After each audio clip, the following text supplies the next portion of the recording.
এটা হচ্ছে দুয়ারা বাজার উপজেলা থেকে সিলেটে যাওয়ার রাস্তা, রোডসেন হাইওয়ের রাস্তাটা। এই রাস্তাটা অলরেডি প্লাবিত। ওই দিকটাতে হচ্ছে হাঁটুপানি, এই দিকটাতে আমরা আসছি দোকান। এটা হচ্ছে মাঝেগাঁও গ্রামের এই অবস্থা।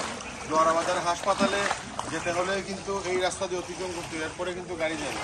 এই পুরো এলাকাটা প্লাবিত হয়ে গেছে।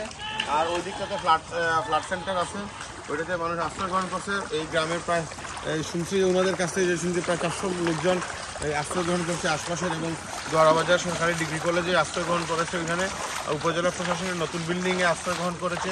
মুক্তিযোদ্ধা কমপ্লেক্স, দুয়ারাবাজার সদর ইউনিয়ন পরিষদ, আশা ব্যাংক এবং পোস্ট অফিস এবং দুয়ারাবাজার সরকারি যে প্রাইমারি স্কুল আছে ওইখানে মানুষ আশ্রয় গ্রহণ করেছে। ওনাদেরকে আপনারা যারা সাহায্য সহযোগিতা করতে চান ওনাদেরকে ওইখানে সাহায্য সহযোগিতা করতে পারবেন।